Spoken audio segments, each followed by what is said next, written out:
Matthew 8, verse 23. If you grew up in Sunday school at all, you know the story. When he got into the boat, his disciples followed him, and behold, there arose a great storm on the sea, so that the boat was being swamped by the waves, but he was asleep. And they went and they woke him, saying, "Save us, Lord, we're perishing." And he said to them, "Why are you afraid, O you of little faith?" And then he arose and he rebuked the winds and the sea, and there was a great calm. And the men marveled, saying, "What sort of man is this, that even the winds and the sea obey him?" So now we're going to read the same account. All the synoptic gospels, Matthew, Mark, Luke, synoptic, they're kind of syncopated. They share a lot of the same stories. They all have this one. But Mark, which is the briefest gospel, actually goes into the most detail with this little account. So we're going to go ahead and stick that in our cap as well. So Mark 4 is where you'll find that at the end of the chapter, verse 35. On that day when evening had come, he said to them, "Let us go across to the other side."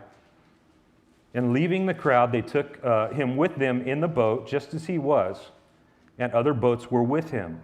And a great windstorm arose, and the waves were breaking into the boat, so that the boat was already filling. But he was in the stern, asleep on the cushion. And they woke him and said to him, "Teacher, do you not care that we are perishing?" And he awoke and rebuked the wind and said to the sea, "Peace, be still." And the wind ceased, and there was a great calm. And he said to them, "Why are you so afraid? Have you still no faith?" And they were filled with great fear and said to one another, "Who then is this, that even the wind and the sea obey him?" All right, so we're going to kind of bounce. We'll primarily be in Matthew, but we'll refer to a couple things that we find there in Mark. So in this story, we have basically all the usual suspects presented here that we would expect in these gospel narratives. We have Jesus, of course. We have the disciples. But there's another character that's actually common throughout a lot of these stories that we have here also, and that's the boat. The boat is actually kind of a character on its own, in its own right. The boat was always an important character to Jesus, and let me show you why. Let me kind of show you where that comes from. Stay where you're at, but listen to this. I'm going to read from Mark chapter 3 in verse 7, where we find this. Jesus withdrew with his disciples to the sea, and a great crowd followed him from Galilee and Judea, and Jerusalem and Idumea, and from beyond the Jordan, and from around Tyre and Sidon. When the great crowd heard all that he was doing, they came to him, and he told his disciples to have a boat ready because of the crowd, lest they crush him. For he had healed many, so that all who had diseases pressed around him to touch him. So this is kind of interesting information for us. We actually find, in this case, that the boat wasn't just a means of transportation for them to get around the Sea of Galilee, but it was somewhat of a floating pulpit for Jesus. It was actually kind of a pulpit on water for him.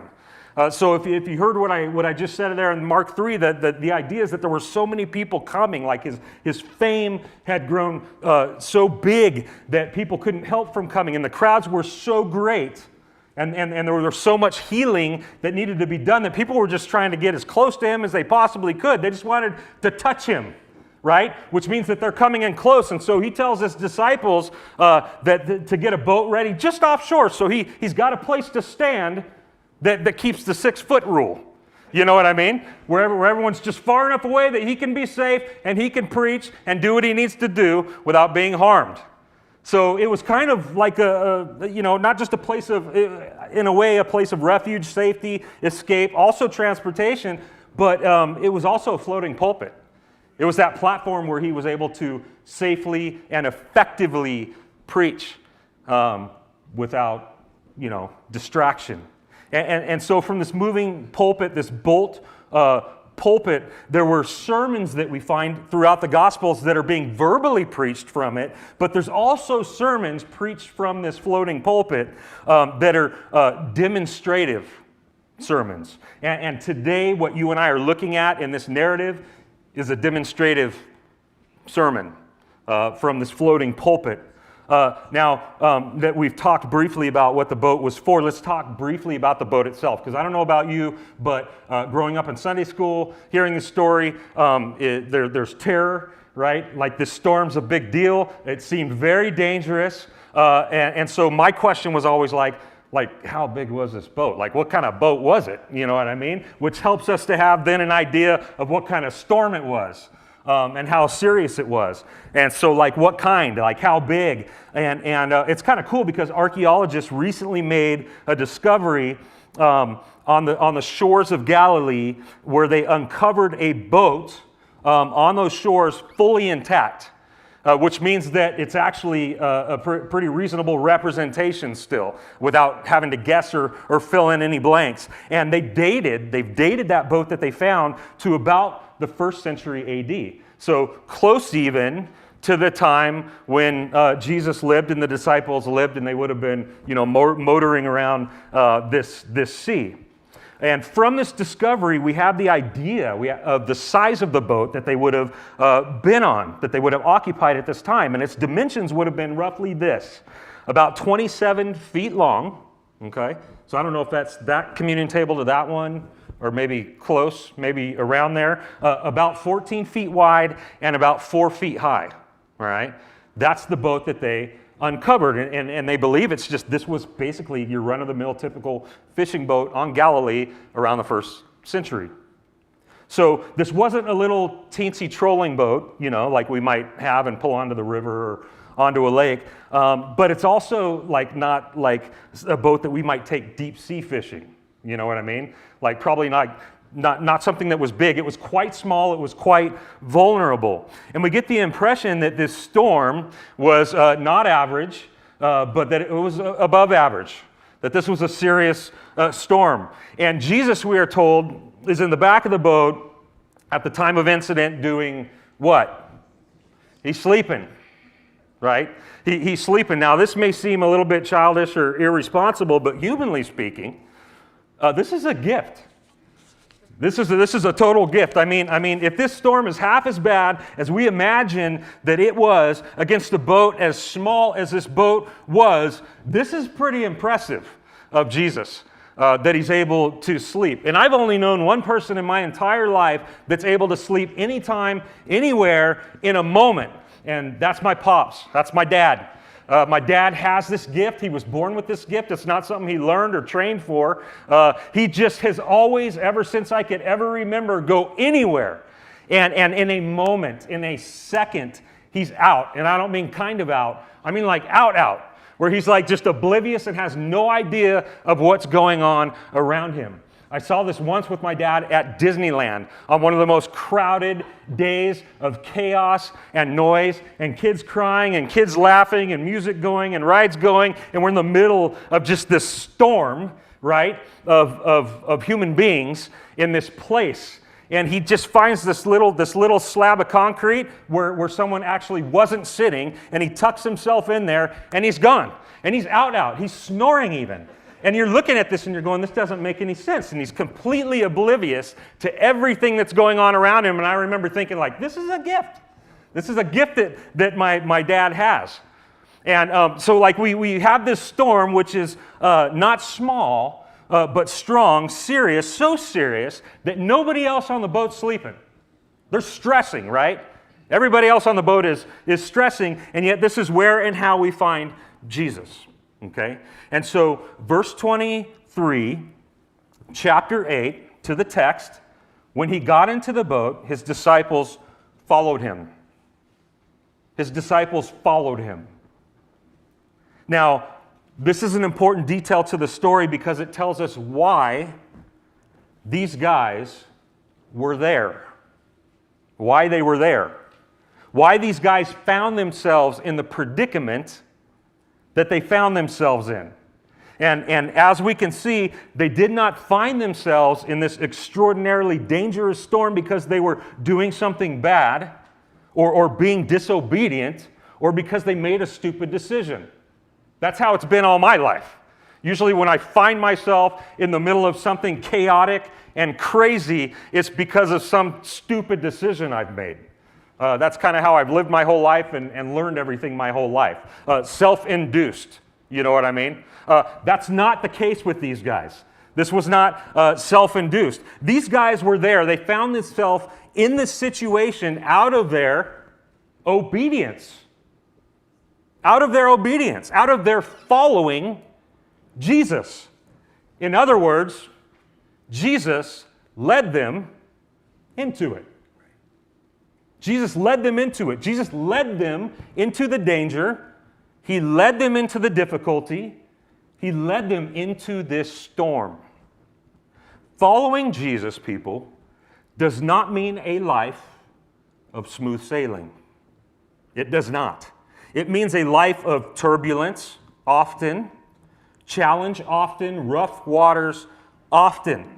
Oftentimes, difficulty and discomfort is what it is to follow Jesus. I mean, what did he tell us? Pick up your cross and follow me. You guys know what a cross is, right? It's an instrument of torture. And we all signed up for that. All these hands went up. You know what I mean? Like, yeah, I'll be on your team. Pick up your instrument of torture and follow me. Which is actually why most people walked away from him. Is because that's a message that doesn't sit well with us. It doesn't really work, right? He does not tell us that it's going to be a beach, like we often think, with a margarita, cute little umbrella coming out of the top of it. You know what I mean?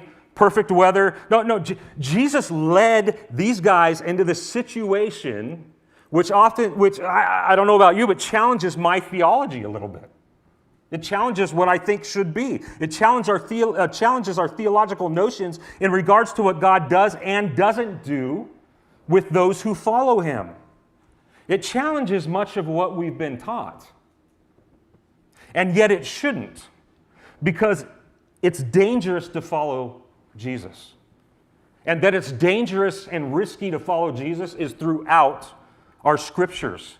He taught that more than anything, that reality. And so it's funny to me how the entire biblical narrative that we read and we say we believe speaks to the cost of following Jesus, and then we spend our entire Christian lives attempting to avoid it, meaning the cost.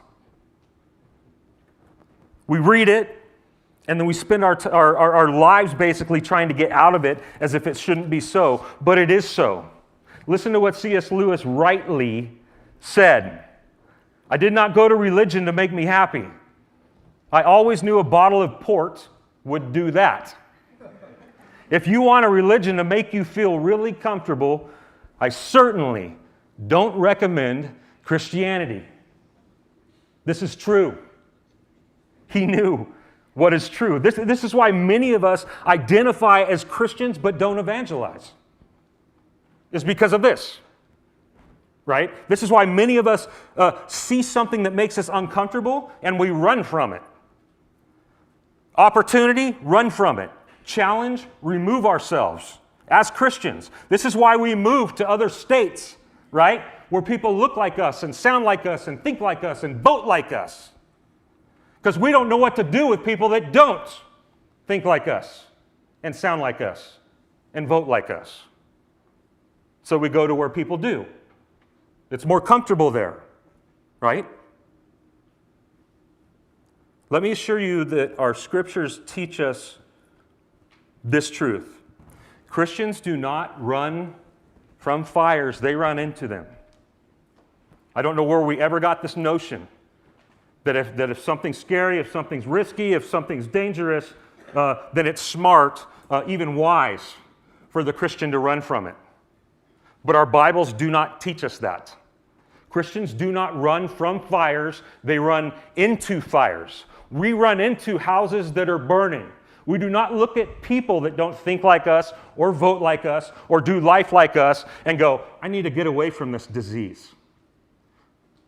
Christians look at those people and go, gosh, I wish they knew what I knew. And someone's got to get it to them. Someone's got to get it to them. We run into that house We find a way to impart to them, to reveal to them, to plead with them, to know what we know, to have what we have. If you look at someone who's not like you and your heart doesn't break, that's not Christ-like at all. I was going to say something worse. I toned it down.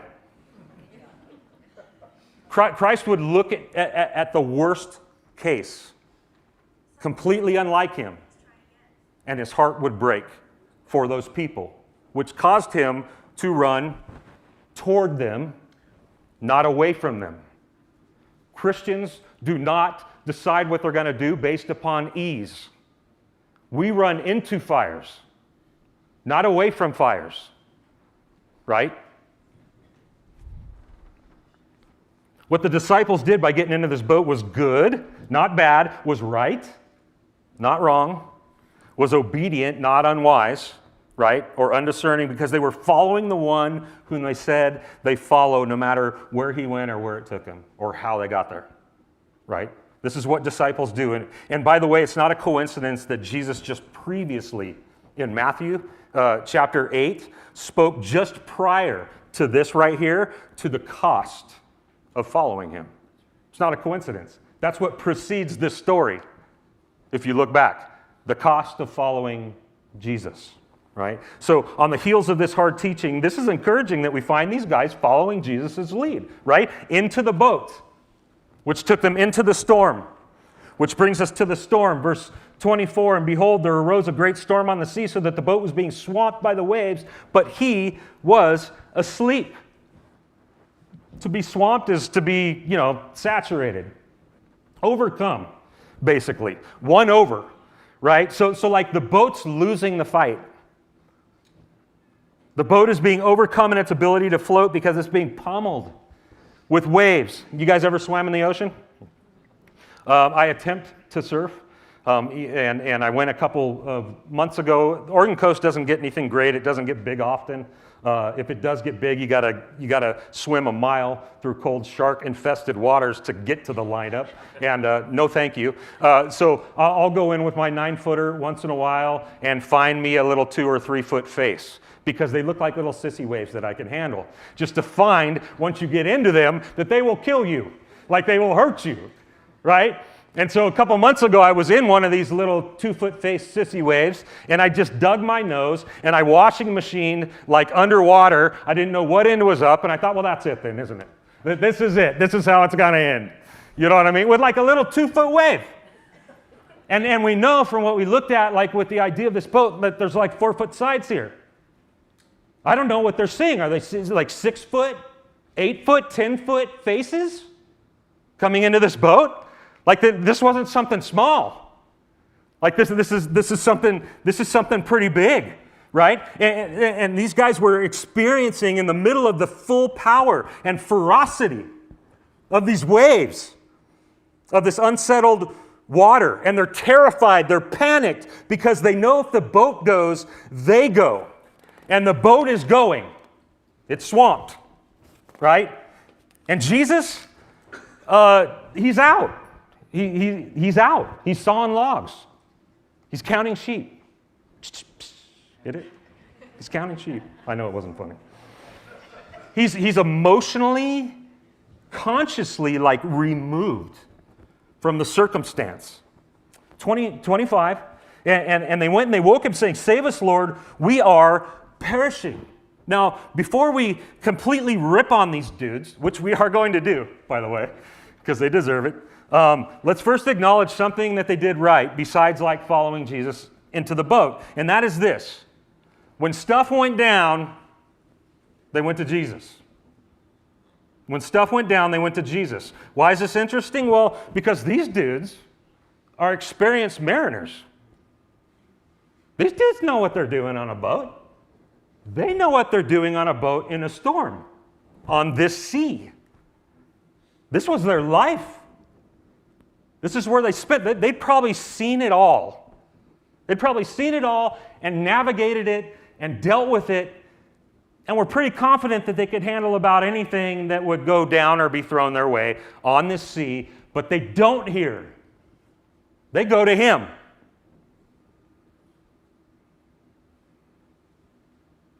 They go to him, why?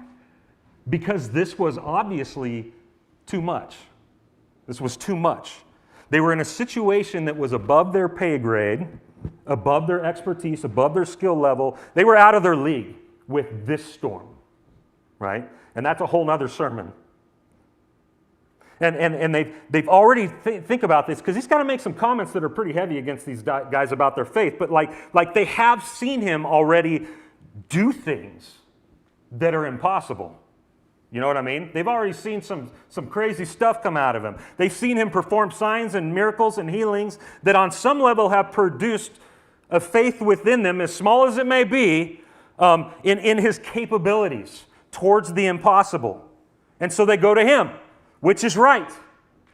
But the way they go to him is wrong. The way they go to him is wrong, because they rebuke him. They say, "Save us, Lord. We are perishing." Now, we may look at this and be like, what's wrong with that? Like, that doesn't sound bad. I do that all the time. And I do that all the time. I say this often.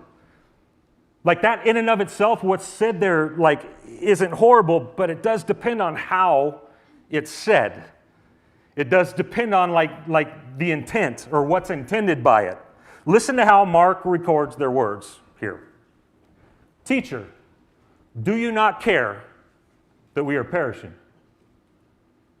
Teacher, do you not care that we are perishing? It sounds a little worse to me, right? Like sounds a little bit sarcastic, a little bit condescending. There's frustration, there's demand, maybe even a little bit of entitlement. Like, that's what's wrong. It wasn't that they went to him, it's the way they went to him. Don't you care that we are perishing? Don't you care that you are letting us perish? Is what they're saying. Now, consider for a moment all the ways that Jesus could have answered that question. Consider for a moment all the ways that he could have responded to that question. Like, yeah, I care. Like, I'm in this boat with you. You know what I mean? Like, yeah, I care. Like, I hang out with you every day. Like, people like you. Like, yeah, I care. Like, I came into this world. I came to a place where people hate me and revile me, right? And betray me. I came to a place where they want to kill me. Like, yeah, I care. Like, I had a place in glory. I'm head over all of this, and yet I gave that up. I unseated myself to come and be among it, right? Like, I humbled myself to the point of becoming one of you. Like it goes on and on and on with the ways that Jesus could respond to this question, and yet, you know, he doesn't. But this is us. In our fears, our trials, our storms, here we are. Don't you even care? Well, do something then. Well, do something then. I want to make sure that we know this, and I think we do here, but I want to make sure we know it again. If Christ never did anything else for you and I ever again, he's already done it all, okay? The cross is it. There is no greater demonstration of how God thinks towards you, loves you, cares for you, than the act of his Son on the cross. Already done. Already done.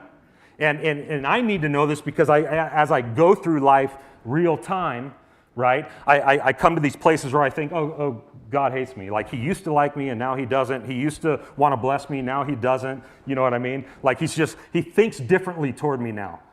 The cross reminds me that's a lie. It's not true. God's love fully on display all time for you and me is there. Don't forget that. Don't forget that. It's already done if he never does another thing, right? But when we're going through it, this is our, like, don't you even care? Are we done now? You know what I mean? Do something then. These guys went to the right place, but they went the wrong way. There's also this part of us that when we're going through something, when we're going through it, we want everybody else to go through it with us, right? Like, I don't know about you, but like, this is a thing for me, I hate to admit, okay? Like, we think that if someone really cares about what we're experiencing, they'll be as worked up and be as anxious and be as crazy in the midst of it as we are. What's the saying? Misery loves company. And when someone's not, it might bother us a little bit, right? Because it makes us think that they don't care. It makes us think that they're cold. It makes us think that they're indifferent. So when we're going out of our minds over something that's creating this anxiety and this worry and this fear, and we find someone sleeping on the boat next to us, that might get us going a little bit. That might set us off a little bit. I found in my own life that it's easy for the one who lacks faith in the moment to get upset with the one who has some. And this is kind of what we're seeing here. And the lack of faith that they have in their current circumstances causing them to question their assurance in the one that has assurance in that exact same circumstance. Their circumstance minus faith is causing them to doubt and question that which Jesus had already declared to them would happen, which is what? It's the first line in Mark's account that opens this narrative. On that day, when evening had come, Jesus said to the disciples, "Let us go across to the other side." Let us go across to the other side. Their lack of faith has them thinking, well, unless you start caring like us right now, Jesus, like we ain't going to make it to the other side, right? Instead of possessing a faith that would have them thinking, well, this looks really bad right now. Like things are not good right now. But he said we're going to the other side. So I guess we're going to the other side. There's a difference, right? And I don't know if you guys see this, but what this really is the simple reality of what we are all doing right now as Christians on earth. Every single one of us. We're a group of oftentimes messed up, broken, anxious, frightened people who simply just oftentimes doubt that we're really going to make it to the other side. We hear the promises, we read the promises, we nod our heads at them in the affirmative, and then we wrestle with them every step of the way as we go to the other side. This is like so us. And it is in light of that truth that I love something that D.A. Carson once said. I think it was D.A. Carson. It might have been someone else. I'm going to give it to him. We all share these things, you know. He said, the primary job of the pastor is to help the Christian to die well. Now, don't get me wrong, I'm one of you, right? But I know this also in the position that God's put me in, for whatever reason, the calling He's put on my life, that this is true for me as a pastor.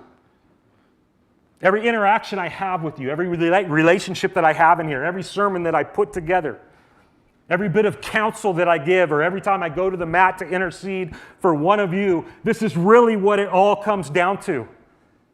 Is that we would all be a group of people that with our lives and the time that we have, glorify God with every bit of it. Die well. We are dying. It is an inevitability. So how are we doing it as followers of Christ? And that's really what this collective is doing here. When we open our Bibles and we pray for each other and we give words of encouragement to each other, or we even grab somebody and help pull them up the mountain, we're helping each other die well. And that's all that the pastor's job really is to say it's right up ahead and it's true. The promise is real. The words of Christ are real. They haven't changed.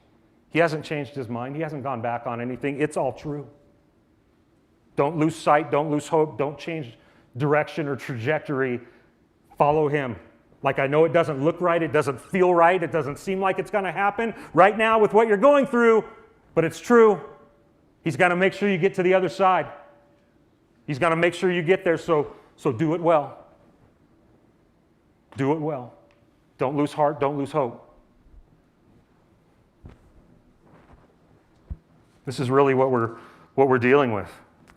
We're as pastors, I think really that we're here to remind people over and over again that Jesus is faithful to make sure that we get to the other side. That's it. And that's what we all are here right now, a band of disciples with a puny faith following Jesus to the other side. That's what the church is, right? And as we travel there, storms arise and present themselves to us, and our Jesus is showing us how to sleep on the boat. He's showing us how to sleep on the boat, unfazed, unshaken, rather than undone. Rather than undone. Because he is certain about that which he has promised. We simply don't care much for it because our faith is little to nothing, right? Which brings us to verse 26. And he said to them, "Why are you afraid, O you of little faith?" And then he arose and he rebuked the winds and the sea, and there was a great calm. So Jesus responds to them like, "Why are you afraid, O you of little faith?" And I want you to notice that he asks and answers the question all in one statement, right? Question, why are you afraid? Answer, little faith. It's all right there. He rebukes them back after they rebuke him by exposing the real issue, which is not the storm, but their lack of faith. This is the real issue. And then he rebukes the storm. Right? In Mark's account, it says he rebukes the wind and he says to the sea, "Peace, be still." And it says that the wind ceased and there was a great calm. Now, this is just odd, isn't it? Like, this is kind of an odd thing. Right? Like, I mean, this is why smart people and educated people and intellectuals and logical minds make fun of Christianity and make fun of our Bibles, is because of stuff like this, right? Like, Jesus speaks to the elements and they obey him. They can't hear. Wind can't hear. Water can't hear, right? They have no ears. They have no minds. They have no ability to perceive. And yet he speaks to them to bring about a desired submission, and they listen. They submit. Calvin says about this, it's not that the lake had any perception, but to show that the power of his voice reaches the very elements which are devoid of feeling. Does this sound right to you? Right? Like this sounds right to me. Like, I know this very well in my own life because I know that this is exactly how Jesus won me. Like, rebuked me. Like calmed me. And subdued me, is by the power of his word. It's the power of his word that did it, the power of his determinate will and word that he spoke out to me. And it was so, right? As in, like, Lazarus, arise. Now, what part does a dead man play in a resurrection, right? All he can do is lay there and be dead. You know what I mean? Lazarus arise, and yet Lazarus could not help but to get off that slab and walk out of that tomb. Why? Because of the power of the word of Christ over everything.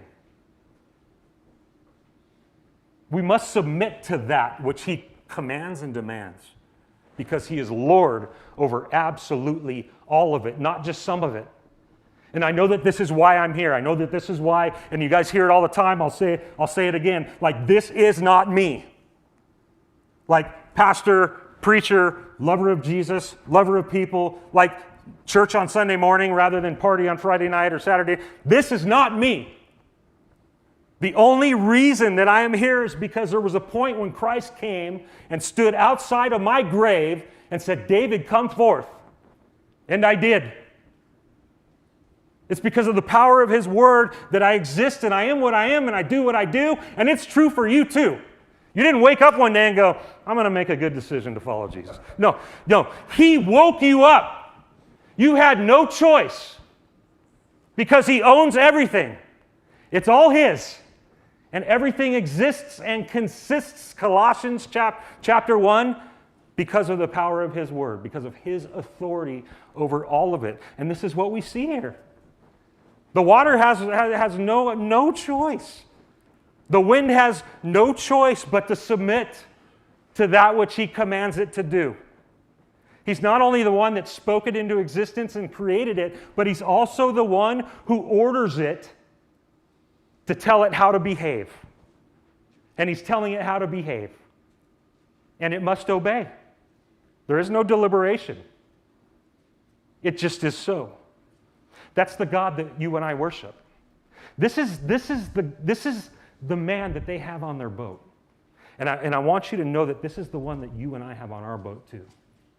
It's the same man who also is God and owns everything that exists. Why am I scared? Why do I doubt when it's this man who is on my boat, who is on your boat? This is who we're talking about here. Right? Don't know where I'm at. Hang on.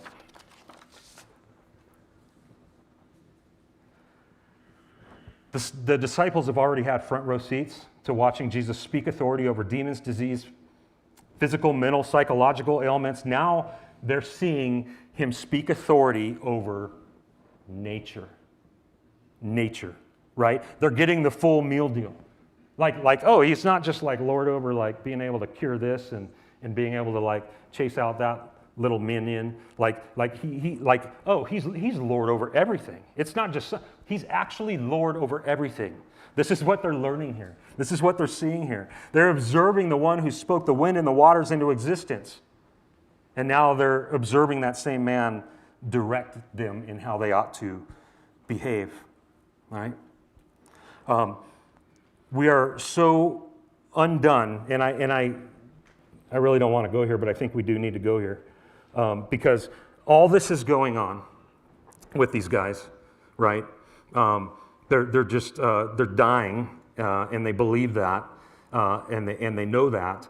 And this is the guy that they have on the boat with them, just as the Israelites had the pillar of smoke and fire lead them right through the wilderness to the promised land. God over the storm is who they have with them. God over the uncertainty, God over the trial. And it's the same one that you and I have with us in the boat, the sovereign one over all that exists, and he remains unfazed and calm and cool and collected, fully in control of the situation and the outcome. And what he's really doing here is showing us how to sleep on the boat.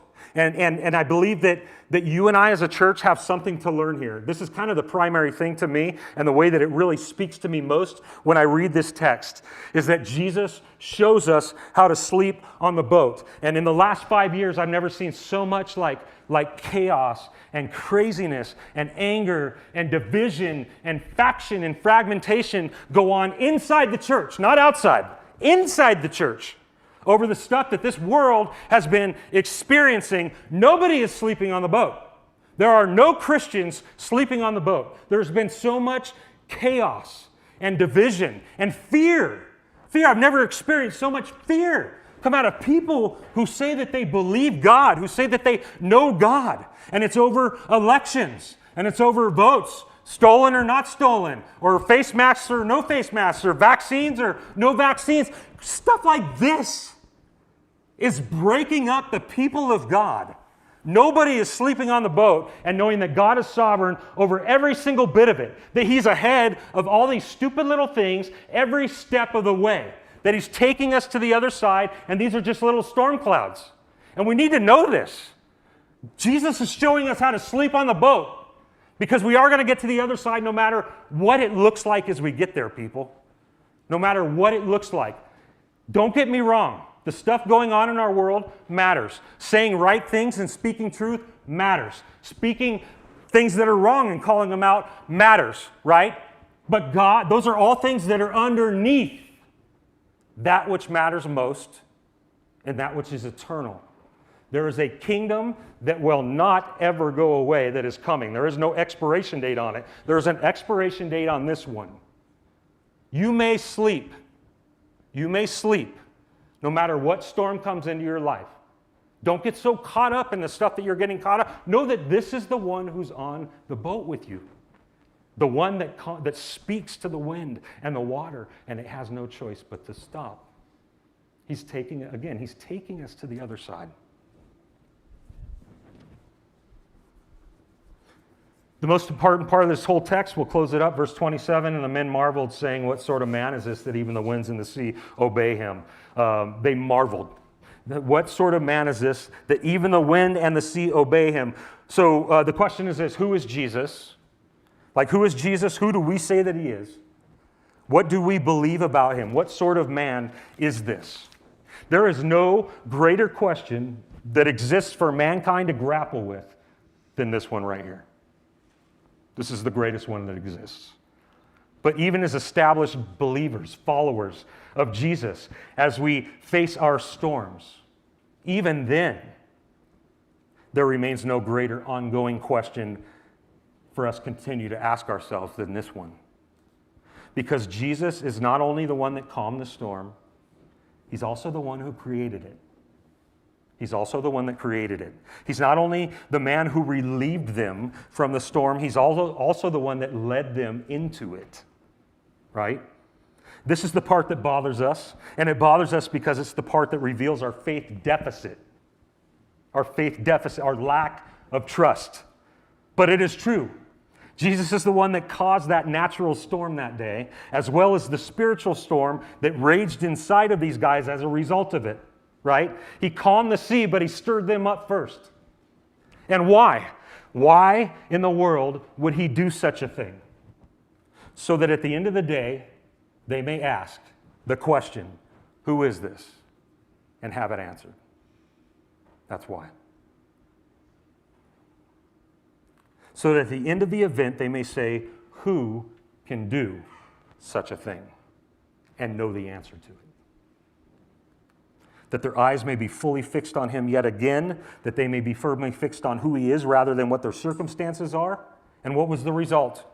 What was the effect of them asking that question and answering it? Awe, worship. They marveled at Christ once more. They marveled at him. The overwhelming majesty of his power, the glory of his authority, the validity of his headship over all that exists. And it all dwarfs the storm. All of it. So here's the deal. In every storm, in every trial of our lives, there's an opportunity for us to rediscover the greatness of God. In every single one. There's an opportunity. Which means that the cost of following Jesus is not ultimately a cost, people, but a payout. An opportunity to wonder at Jesus yet again, to be amazed with Jesus yet again, to know for certain that he's perfectly guiding us to the other side yet again. And I get it, like suffering something we despise, but suffering something that we must experience in order to fully know the surpassing worth of what it is to know him. Because it's the trials that press us into his side, right? Like which is the most blessed, glorious experience that you and I could possibly have right now on this earth, is to be closer to him, to be pressed into him. Spurgeon said, I've learned to kiss the waves that slam me into the rock of ages. Like he welcomes them. These things that otherwise seem like they would kill him. He welcomes them into his life. Because it brings him closer to him. It produces more of him, right? There's a hymn, and this is one of my favorites, and I know the hymn writer toward the end of his life lost his mind a little bit and said some stupid things, but when he wrote this hymn, he had his mind. It was right. Horatio Spafford, you guys probably know the name because no one names their kid that, and he wrote a hymn called It Is Well With My Soul. To me, one of the greatest hymns. And I'm not going to go, I'll give you the Reader's Digest version because it's a long story, but him and his family were moving to Europe, but he was sending his wife and kids on a boat ahead of him from Chicago first because he had to button some stuff up with the business. And so they get out in the middle of the Atlantic and the boat goes down and they die. He loses his entire family all in one sink, right? Like horrible. So word gets back to him. He hears about it.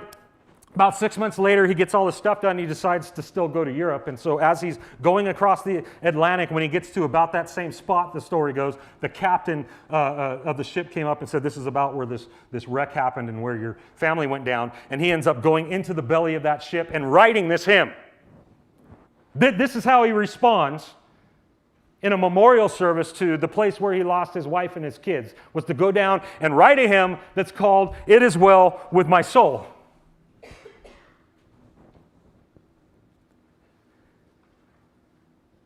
When peace like a river attendeth my way, when sorrows like sea billows roll, whatever my lot, you've taught me to say, it is well with my soul.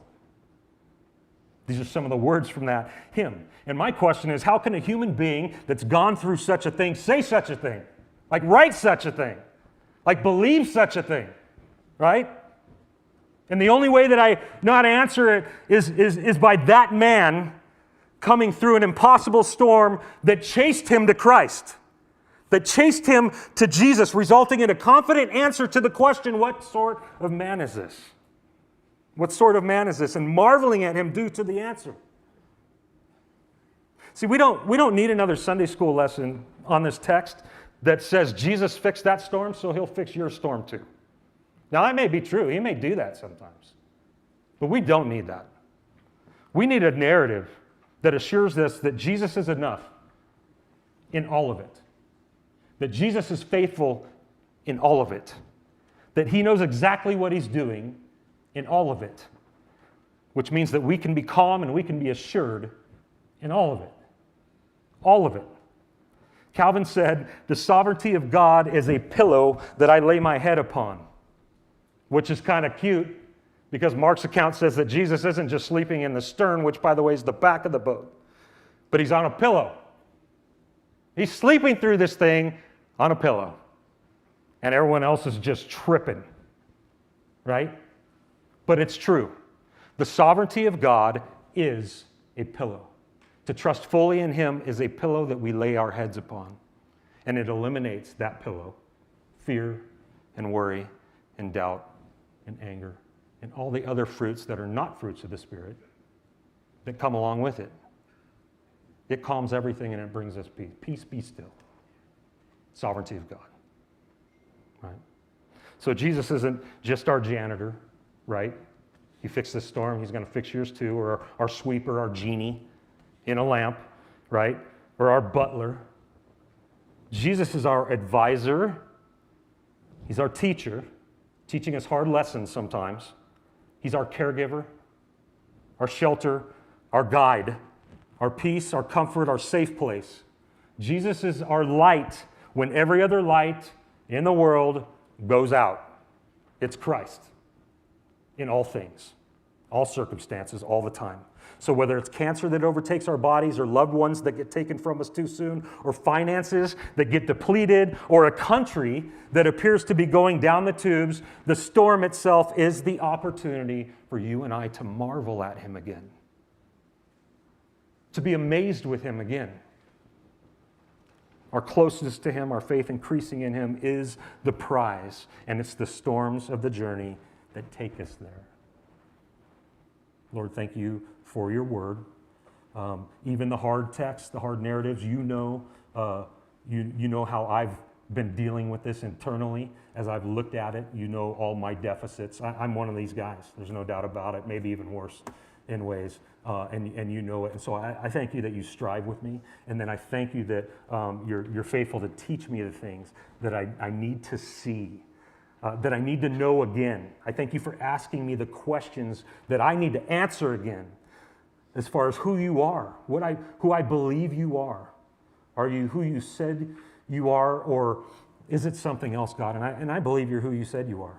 I thank you that we're going to get to the other side, as much as we doubt and flounder and get frightened. God, thank you that there is no doubt that you are going to bring your people to the other side, that you know exactly what you're doing, that you're fully in control, and that you're pleased to do so and be so.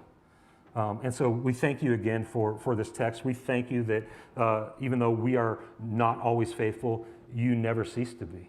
You're just constantly faithful. That's who you are. You can't be anything else. And so we thank you, God, for your faithfulness towards people like us. And it's in your great name that we are saved, and it's in your great name that we pray. Amen.